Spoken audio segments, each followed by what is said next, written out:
아멘. 오늘 우리에게 주시는 하나님의 말씀은 에스겔 26장 1절에서 21절까지 말씀입니다.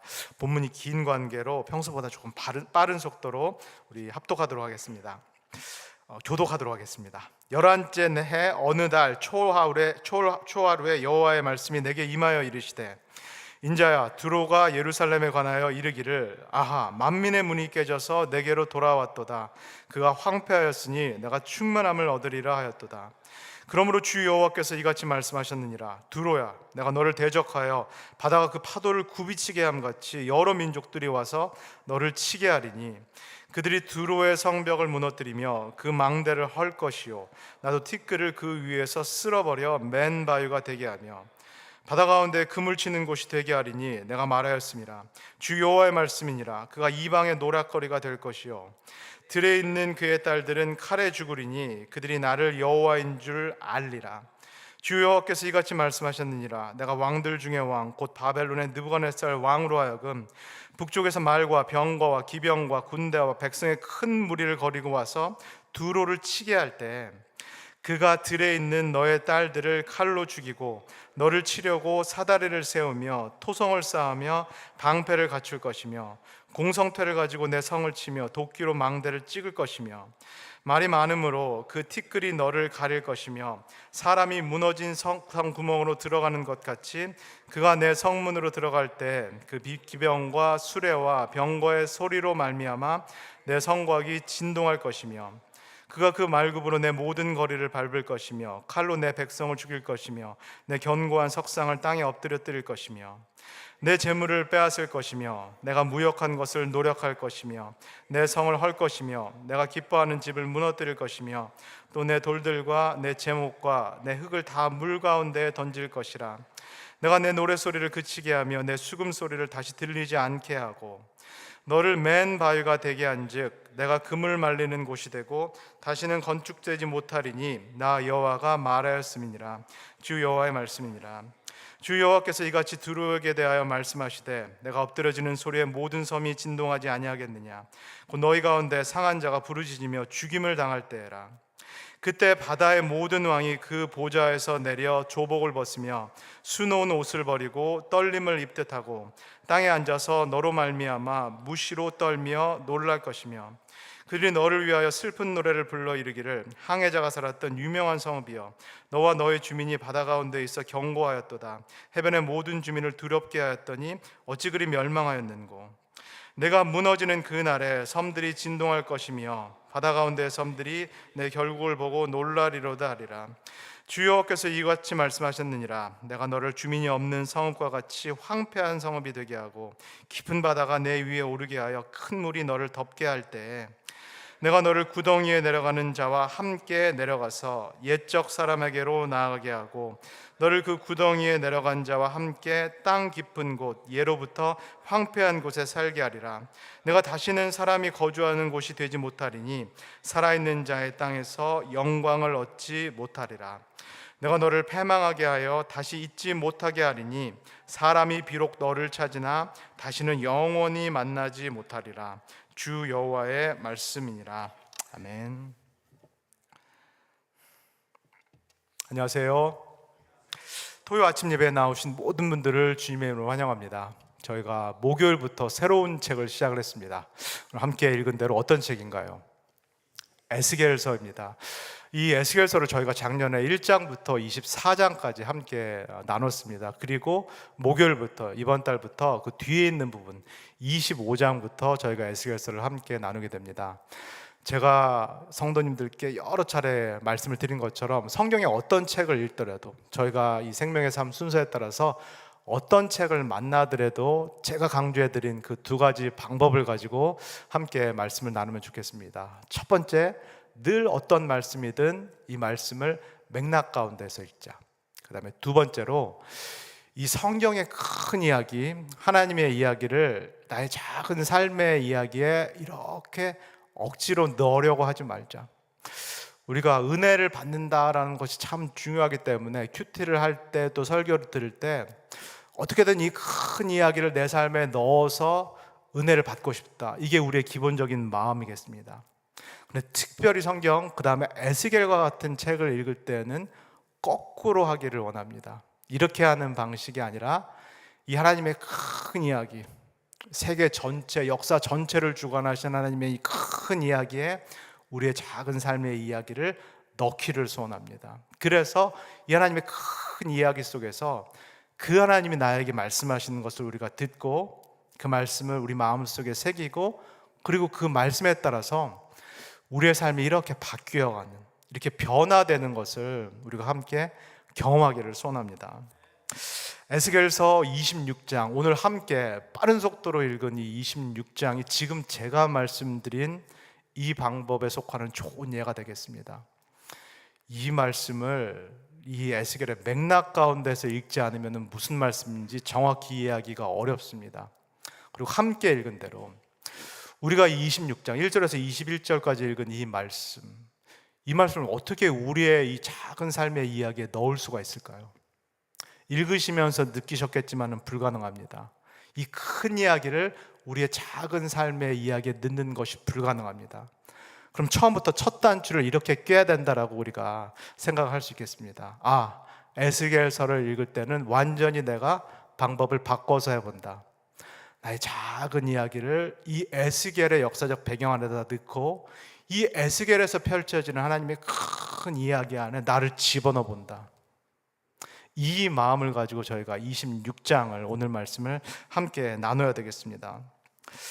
이 에스겔을 전체 특별히 25장부터 목요일부터 시작했는데 32장까지 한 큰 단락인데 여기를 이해하기 위해서는 이 큰 역사적인 맥락을 저희가 한번 이해해 볼 필요가 있겠습니다.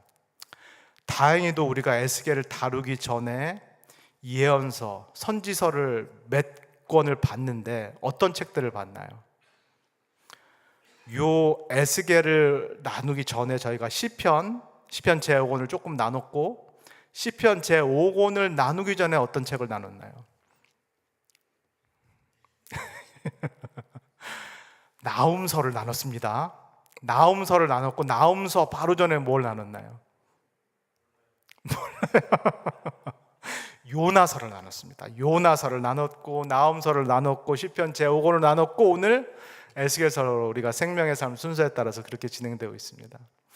요나서를 나눴고 마찬가지로 선지서입니다. 그리고 나훔서를 나눴기 때문에 이 에스겔이 속해 있는 지금 역사적인 배경에 대해서 우리가 사실은 알 수가 있습니다. 이스라엘이라는 이 나라, 성지순례 다녀오신 분 계실지 모르겠는데 이스라엘이라는 이 나라를, 이 지리적인 위치를 한번 머릿속에 떠올려 보시면 좋겠습니다. 이스라엘이라는 이 작은 나라 북쪽에 강대국들이 있습니다. 전통적인 강대국들, 이 슈퍼파워 국가들이 있습니다. 이 유프라테스 강, 티그리스 강을 중심으로 해서 한쪽에는 성경에 자주 나오는 아수르 제국이라는 곳이 있고 또 한쪽에는 바벨론 제국이라는 곳이 있습니다. 앙숙과 같은 두 나라가 있습니다. 그리고 이제 이 이스라엘 밑쪽에는 이 고대 근동 문명의 전통적인 맹주라고 할 수 있는 이집트라는 그 제국이 있습니다. 이스라엘이 출애굽한 이집트라는 그 제국이 있습니다. 그리고 이 이스라엘 주변으로 해서 이스라엘과 같이 사이즈가 작은 나라들, 이 주변 국가들이 이 이스라엘을 둘러싸고 있습니다. 이 위아래로 슈퍼파워 국가들이 있기 때문에 이스라엘을 포함해서 이 주변의 작은 국가들은 여기서 얻어 터지고 저기서 얻어 터지고 이 일이 계속해서 반복되는 그런 상황입니다. 근데 이 슈퍼파워 국가들 간에 싸움이 붙는데 우리가 나훔서 그리고 요나서를 통해서 본 것처럼 기원전 약 612년에 이 바벨론이라는 슈퍼파워 국가가 아수르 제국을 침공해서 아수르 제국의 수도인 니느웨를 멸망시킵니다. 그리고 이 바벨론 제국, 완전히 강력한 슈퍼 제국으로, 오늘날 미국과 같은 슈퍼 제국으로 급부상을 하게 되는데 이 바벨론이라는 제국이 이 밑에 있는 이집트 제국을 약 602년경에 또 이 전쟁에서 승리를 거두게 됩니다.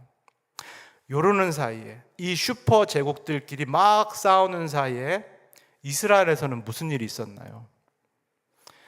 우리 성도님들이 열왕기 상하라든지 역대기 상하 내용을 기억하시면은 이렇게 막 제국들이 싸울 때 이스라엘에서는 무슨 일이 있었는지를 기억하실 수 있겠습니다. 이때 이스라엘에 어떤 왕이 있었냐 하면은 요시야 왕이 있었습니다. 요시야 왕이 무슨 일을 했나요? 성전에서 신명기를 재발견하면서 이 신명기서를 바탕으로 해서 이스라엘 국가개혁, 이 종교개혁을 단행합니다. 이제 다시 우리가 언약을 기억하자. 하나님과 맺은 그 언약, 그리고 하나님께 지키겠다라고 말씀하신 모세를 통해서 시내산에서 받은 이 율법을 다시 지키자. 이렇게 요시야 왕이 이 시기에 국가개혁, 종교개혁을 하게 됩니다. 그런데 안타깝게도 이 요시야 왕이 기원전 약 609년에 무기또 전투에서 사망을 하게 됩니다. 그래서 요시야 왕이 이끌었던 이 이스라엘 개혁이 결국은 결실을 맺지 못하게 됩니다. 그래서 결국은 기원전 약 598년경에 여기에 있는 이 슈퍼제국 바벨론 제국이 예루살렘을 침공하게 됩니다. 그리고 이때 이 에스겔을 비롯해서 이 귀족들이, 이 1차 포로자들이 바벨론에 끌려가게 됩니다. 이렇게 바벨론에 1차 포로자들이 끌려갔을 때 이 바벨론 제국이 이 이스라엘 땅에다가 세워놓은, 심어놓은 일종의 꼭두각시 같은 왕, 뭐 쉽게 표현하자면 바지사장 같은 그런 왕이 누구인가요? 누가 말씀하셨는데요? 자신 있게. 시드기야 왕. 그 꼭두각시 같은 왕이 바로 시드기야 왕입니다. 근데 이 시드기야 왕이 기원전 약 595년경에 바벨론에 반기를 들 그런 계획을 세웁니다. 그리고 주변에 있는 늘 얻어터지는 이 주변 국가들을 동맹 삼아서 이 바벨론에 저항할 그런 계획을 세우게 됩니다. 근데 이 시도가 결국은 큰 재앙을 불러오게 됩니다. 기원전 약 587년, 586년경에 이 슈퍼파워 제국, 이 바벨론 제국이 반기를 든 예루살렘을 쳐들어오게 되고 예루살렘 도시를 초토화시킵니다. 그리고 예루살렘 성전을 완전히 박살을 냅니다. 그리고 이스라엘의 많은 숫자를 그때 이 바벨론 제국이 자신의 땅으로 그발강가로 포로로 끌고 가는 그런 일이 펼쳐지게 된 것입니다. 이 큰 그림, 우리 성도님들 다 이해하실 수 있으시겠죠? 이 큰 그림 하에서 우리가 함께 읽은 이 에스겔 26장 1절에서 2절 말씀을 다시 한번 읽어보도록 하겠습니다. 시작. 11째 어느 달 초하울에 여호와의 말씀이 내게 임하여 이르시되 인자야 두로가 예루살렘에 관하여 이르기를 아하 만민의 문이 깨져서 내게로 돌아왔도다. 그가 황폐하였으니 내가 충만함을 얻으리라. 이 구절에서 이스라엘 주변에 있었던 7개의 국가들 중에 하나인 두로라는 그 나라가 나옵니다. 그리고 두로라는 나라는 우리 성도님께서 들어보셨을 페니키아라는 문명에 속한 나라고 섬나라입니다. 우리가 중고등학교 다닐 때 페니키아 문명에 대해서 배웠는데 페니키아 문명 하면은 제일 먼저 떠오르는 것이 무엇인가요? 알파벳 문자를 만든 것이 페니키아 문명입니다. 그 얘기는 이 페니키아 문명의 중심 도시인 이 두로의 문명이 매우 발전했다라는 것을 의미합니다. 그리고 두로는 섬나라이기 때문에 여러 항구가 발달되어 있습니다. 무역의 중심지, 이 지중해 연안의 무역의 중심지가 바로 이 두로라는 나라입니다. 근데 방금 1절에서 2절을 통해서 읽은 것처럼 이 두로라는 나라가 옆에 있었던 이스라엘이 멸망하는 것을 보고 이렇게 조롱하기 시작하는데 그때 사용했던 정확한 표현이 무엇이었나요? 정확히 이스라엘에 대해서 뭐라고 어떤 월딩을 사용해서 지금 조롱을 하고 있었나요? 만민의 문, 예루살렘 만민의 문이 무너졌도다. 만민의 문이 부서졌도다라고 지금 이야기를 하고 있습니다. 이 두로와 같이 이스라엘도 특별히 우리가 복음서에서 가버나움이라는 도시를 많이 보는데 이 가버나움 같은 그런 항구 도시가 마찬가지로 무역 도시입니다. 지금 두로 사람들이 이스라엘 보고 만민의 문인 예루살렘아, 너희들이 박살났구나라고 지금 이야기하는 거. 사실은 경쟁자입니다. 무역에 있어서 경쟁자입니다.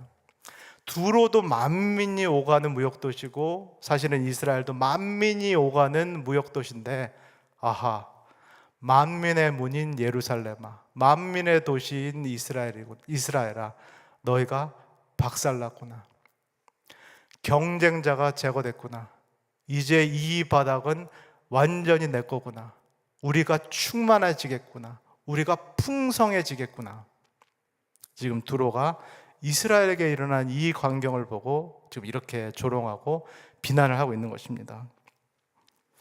그런데 우리가 목요일 매일 만나, 금요일 매일 만나에서도 봤고 오늘도 보고 있고 에스겔서 32장까지는 이런 내용이 계속 반복이 됩니다. 이스라엘을 둘러싸고 있는 이 7 국가들이 돌아가면서 사실은 이스라엘이 망한 것을 보고 쾌재를 부릅니다. 그런데 한번 생각해 보시면 좋겠습니다. 주변의 7 국가들이 지금 정신줄을 놓고 이렇게 쾌재를 부르고 있는데, 얼씨구 잘 됐다, 지화자 좋다, 잘 망했다, 경쟁국가 사라졌다, 이제 내가 여기를 독점한다, 이렇게 쾌재를 부르고 있는데 과연 이들이 계속해서 이렇게 쾌재 그리고 승리의 축배를 마실 수 있을까요? 우리 3절에서 6절까지 말씀을 한번 같이 읽도록 하겠습니다. 시작. 그러므로 주 여호와께서 이같이 말씀하셨느니라. 두로야, 내가 너를 대적하여 바다가 큰 그 파도를 굽이치게 함같이 여러 민족들이 와서 너를 치게 하리니 그들이 두로의 성벽을 무너뜨리며 그 망대를 헐 것이요, 나도 티끌을 그 위에서 쓸어버려 맨바위가 되게 하며 바다 가운데 금을 치는 곳이 되게 하리니 내가 말하였습니다. 주 여호와의 말씀이니라. 그가 이방의 노략거리가 될 것이요, 들에 있는 그의 딸들은 칼에 죽으리니 그들이 나를 여호와인 줄을 알리라. 이 두로를 포함해서 주변에 있는 이 이스라엘의 7 국가들, 근처에 있는 국가들이 눈으로 보는 것, 그들이 관찰하는 것은 이것입니다. 예루살렘, 이스라엘이라는 땅이 완전히 초토화됐다. 예루살렘의 성전, 이 성전이 돌 위에 돌 하나 남지 않을 정도로 박살이 났다. 그리고 이스라엘 사람들은 지금 비참하게 포로를 끌려가고 있다. 이들의 왕은 심지어는 산채로 눈이 뽑힌 채 비참하게 이 바벨론으로 포로를 끌려가고 있다. 이것을 보고 오라, 좋다, 지화자 좋다, 얼씨구 좋다, 이 쾌재를 주변 국가들이 부르고 있는 상황입니다. 그런데 이들이 못 보고 있는 것이 무엇인가요? 지금 이 세 가지가 사실은 이렇게 연결이 되어 있습니다. 예루살렘 땅, 예루살렘 성전, 그리고 이 땅에 살고 있는 이스라엘 사람들이 마치 줄줄이 사탕처럼 이렇게 연결이 되어 있고, 이 세 가지가 모두 망하는 것을 보고 주변 국가들이 쾌재를 부르고 있습니다. 근데 이렇게 줄줄이 사탕처럼 연결되어 있는 이 세 가지 것들의 맨 끝에 누가 계신가요? 여호와 하나님이 계십니다. 이스라엘 땅, 예루살렘 성전, 그리고 이스라엘 백성, 이 세 가지는 이 뒤에 계신 여호와 하나님께서 이 이스라엘 백성의 조상인 아브라함에게 약속하신 내용들입니다. 아브라함을 처음 이 여호와 하나님께서 부르실 때, 내가 너희 이 후손들이 거할 땅을 주겠다, 너의 후손들 자손들을 많이 하겠다, 그리고 그 자손들과 내가 언약을 맺어서 광야에서는 성막 가운데에서, 그리고 가나안 땅에 들어가면은 성전 가운데에서 나를 찬양하게 만들겠다. 지금 이 두로와 같은 나라가 보고 있는 예루살렘 땅, 그리고 예루살렘 한가운데 세워져 있는 하나님을 찬양하는 이 성전, 그리고 성전에서 하나님을 노래하도록 부름받은 이스라엘 백성, 이 세 가지는 줄줄이 사탕처럼 엮여 있고, 이 줄줄이 사탕 끝에 하나님이 계시고, 이 줄줄이 사탕 뒤에 지금 하나님께서 이들 뒤에 계십니다. 그렇다면 두로와 같은 나라가 지금 이 이스라엘에게 일어난 일만 보고 오라 잘됐다, 경쟁자 사라졌다, 지화자 좋다, 이렇게 조롱을 한다는 것은 누구를 조롱하는 것과 같나요? 이 줄줄이 사탕 끝에 계신 여호와 하나님, 이 줄줄이 사탕 뒤에 배후에 계신 이 이스라엘 백성 전체의 후견인이 되시는, 아버지가 되시는 여호와 하나님을 조롱하고 모욕하는 것과 같다라는 말씀입니다. 이 두로를 포함해서 이스라엘 주변에 있는 이 조그마한 주변 국가들, 여기서 터지고 저기서 터지는 이 조그마한 주변 국가들이 이스라엘을 조롱하고 모욕할 때, 사실은 이스라엘 뒤에 계신 이 하나님을 조롱하고 모욕한다면 이 뒤에 계신 하나님이 어떻게 하실까요? 이 두로와 같은 조그마한 국가가 아니라 사실은 아수르라든가 바벨론이라든가 이집트 같은 이 슈퍼파워 국가들을 다스리시는 분이 여호와 하나님이고, 여기에 제국의 황제들이 본인은 의식하지 못하지만, 본인의 힘으로 그렇게 하는 것같이 생각하지만, 이 강대국들의 황제들도 하나님이 위에서 조종하고 다스리시는 분인데, 이분이 여호와 하나님인데, 이 두로와 같은 조그만 나라가 정말 마치 하룻과 양아지가 법무서운 줄 모르고 이렇게 이스라엘을 조롱한다라면, 그렇다면은 하나님께서 이 두로를 어떻게 하실까요? 우리 19절에서 20절까지 말씀을 한번 읽도록 하겠습니다. 시작. 주 여호와께서 이같이 말씀하셨느니라. 내가 너를 주민이 없는 성읍과 같이 황폐한 성읍이 되게 하고 깊은 바다가 내 위에 오르게 하며 큰 물이 너를 덮게 할 때 내가 너를 구덩이에 내려가는 자와 함께 내려가서 옛적 사람에게로 나가게 하고 너를 그 구덩이에 내려간 자와 함께 땅 깊은 곳 예로부터 황폐한 곳에 살게 하리라. 내가 다시는 사람이 거주하는 곳이 되지 못하리니 살아있는 자의 땅에서 영광을 얻지 못하리라. 이 구절도 우리 성도님께서 한번 잘 살펴보시면 좋겠습니다. 두로라는 나라가 이 예루살렘이 이스라엘에 멸망하는 것을 보고 정확하게 워딩이 이랬습니다. 만민의 문화, 만민의 도시야, 너희가 박살이 났구나, 멸망했구나. 이 하나님께서, 이스라엘의 아버지 되시는 이 하나님께서 두로를 하기 위해서 정확한 표현, 정확한 월딩을 그대로 사용하십니다. 그대로 돌려주십니다. 뭐라고 말씀하시나요? 두로야, 너희 섬나라가 바다 밑으로 가라앉을 것이다. 너희 섬나라가 바다 밑으로 가라앉아서 사라질 것이다. 두로 사람들은 이렇게 생각하고 있습니다. 우리는 섬나라이기 때문에 여러 이점들이 있다. 우리는 무역이 가능하다. 그래서 많은 부를 축적할 수 있다. 우리는 섬나라이기 때문에 강력한 제국도 해군이 없으면 우리를 침략하지 못한다. 우리는 천혜의 요소다. 그래서 우리는 안전하다. 물질을 많이 쌓아놨기 때문에 우리는 큰 문제가 없다라고 자기 신뢰를 하고 있는 상황입니다. 근데 그런 두로를 향해서 하나님께서 뭐라고 말씀하시나요? 너희들이 자랑하는 그 지리적인 요건, 섬나라 너희들은 난공불락의 요새같이 생각하는데 너희들을 바다 밑으로 끌어내리겠다. 너희들을 바다 밑으로 내가 사라지게 만들겠다라고 말씀합니다. 그리고 하나님께서 사용하시는 두 번째 정확한 표현, 월딩이 뭔가요? 또 어디로 끌어내리시겠다라고 말씀하시나요? 땅 밑으로, 구덩이 깊은 곳으로 끌어내리시겠다라고 말씀합니다. 구약 성경에서 말하는 땅 밑 깊은 구덩이는 구약에서 자주 보는 스올이라는 곳입니다. 지하 세계입니다. 죽은 사람들이 가는 세계입니다. 죽은 사람들, 잊혀지는 사람들, 망자들이 가는 세계입니다. 빛이라고는, 하나님을 상징하는 빛이라고는 하나도 찾아볼 수 없는, 하나님이 부재하시는 곳. 그래서 사람들의 기억 속에서 잊혀지고 하나님의 기억 속에서 잊혀지면서 이 지하 세계에서 서서히 그 존재가 사라져버리는, 있었다가도 없어지는, 무존재로 사라지는 곳이 바로 이 성경에서 나오는, 구약에 나오는 이 땅 밑 구덩이 깊은 곳 스올, 그리고 지하 세계가 되겠습니다. 하나님께서 지금 이스라엘을 조롱하고 경멸하는 이 두로를 밑으로 끌어내리겠다. 지하 세계로 끌어내서 완전히 역사의 뒤안길로, 사람들의 기억 뒤안길로, 그리고 하나님의 기억 이 뒤안길로 사라지게 만들겠다라고 하나님께서 지금 말씀하고 계신 것입니다.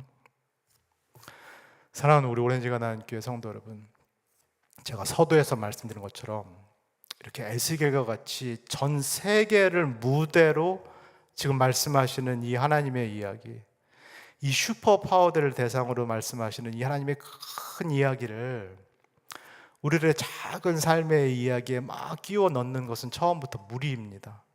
처음부터 불가능합니다. 우리가 이렇게 해서는 성경의 말씀을 온전하게 듣기가 어렵습니다. 반대로 해야 됩니다. 우리 삶의 작은 이야기를 하나님의 이 큰 이야기, 성경 안에 있는 이 하나님의 놀라운 세계 안으로 집어넣어야 됩니다. 그래서 이 안에서 하나님이 과연 어떤 분이신가, 그리고 하나님께서 이 이야기를 통해서 나에게 과연 무엇을 말씀하시는가, 우리가 겸허하게 또 겸손히 듣는 자세가 필요하겠습니다. 그렇다면 오늘 들은 이 에스겔 말씀을 통하여서 우리가 바라보는 이 하나님, 이 역사 전체의 주인이 되시고 이 세계 전체를 호령하시는 이 하나님, 무엇보다도 두로에게 하시는 이 심판의 메시지 뒤에 담겨 있는 이 살아계신 하나님의 그 마음은 무엇인가요? 저는 이 메시지 뒤에 또는 안에 담겨 있는 이 하나님의 마음을 이렇게 표현하고 싶습니다. 내 자녀 건드리면 가만두지 않는다.